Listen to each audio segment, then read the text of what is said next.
Thank you for clicking on the YouTube channel, Nerds in the Hood. On today's video, I will be reviewing Godzilla 2014. The film's plot synopsis is, this spectacular adventure pits Godzilla, the world's most famous monster, against malevolent creatures that, bolstered by humanity's scientific arrogance, threaten our very existence. The cast for the film is, you got Aaron Taylor Johnson as Ford Brody, Elizabeth Olsen as Ellie Brody, Bryan Cranston as Joe Brody, and the legend himself, Godzilla, as himself. Movie got a well-written script, and the acting's so good, you gonna believe that Godzilla is actually in every frame of that movie that he's in. The opening of this film does well to give you the full origin of Godzilla, without ever slowing itself down to have to explain what the hell's going on. I ain't even gonna lie. I remember seeing Bryan Cranston on Malcolm in the Middle,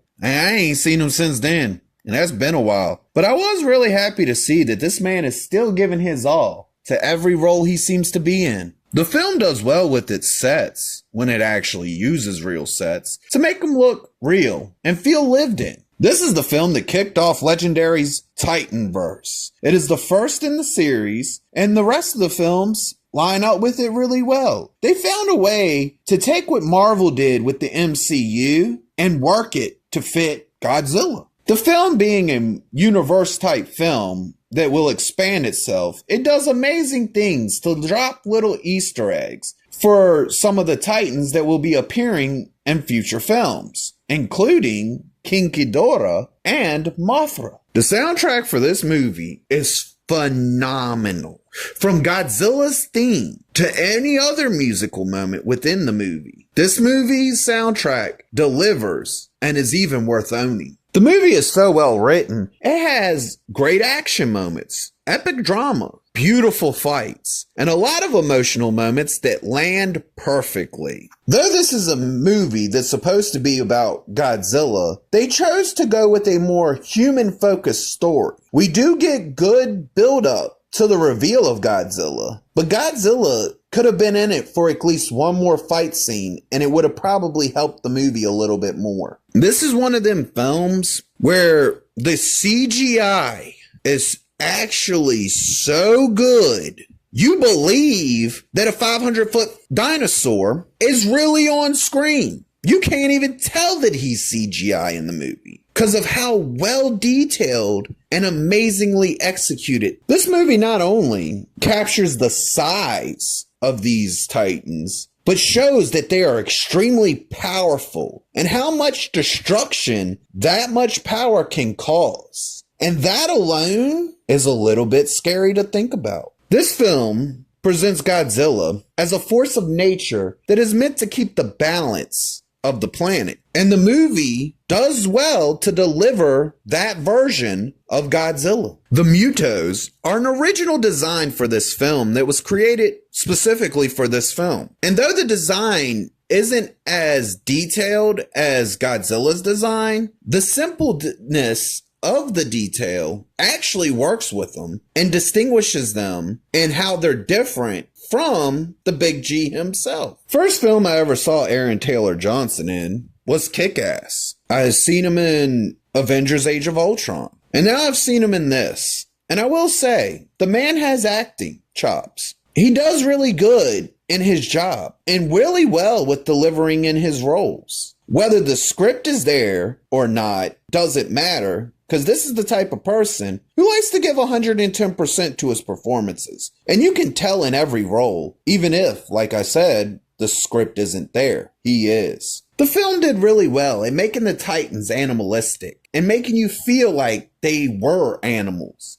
Are they able to think? Yes. But they're still, at their core, animals. 500-foot animals, but animals nonetheless. And this film captures that amazingly. Now, I'm going to give a light spoiler warning, even though they put this scene in the marketing leading up to its release. But they have this epic scene where they do a halo jump into Los Angeles. And when I say this scene is not only well directed, it's well executed. It's beautifully shot. And you can actually see not only how scary this kind of jump is, but how phenomenal it is too. The movie has some really good lighting in it, and it's really well used and really well executed. Due to the film being mostly CGI, the characters that are human do really well in their reactions to help sell and make you believe that these monsters are actually there, that they're actually reacting to this in the moment. This movie does so amazing with its sound effects.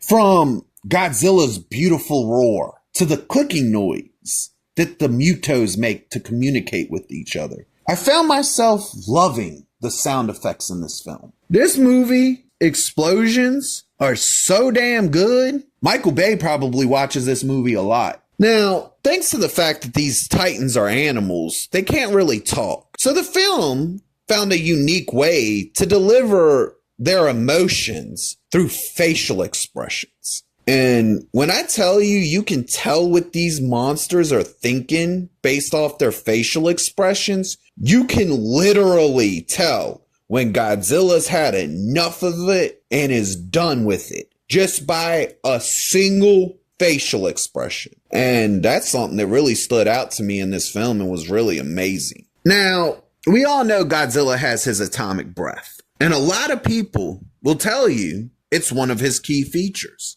This movie found a way to take that damn atomic breath and hype that shit up to 15. Cause bruh, when I say the atomic breath in this movie is probably one of the best I've seen. It ain't the best, but it is one of the best that I have seen. And it's so beautiful. The way they reveal it, the way they deliver it is a chef's kiss of perfection. Though this movie has been out for a few years, and you would have thought that the CGI would have aged a bit, it hasn't. Hell, they made Godzilla feel real, powerful, scary, and epic. They made the mutos actually feel like something that belongs in the Godzilla world. And I have a lot of fun with this film. My inner child loves it. It has some flaws though. It's far from perfect. But it is a movie that I enjoy watching and will watch several times.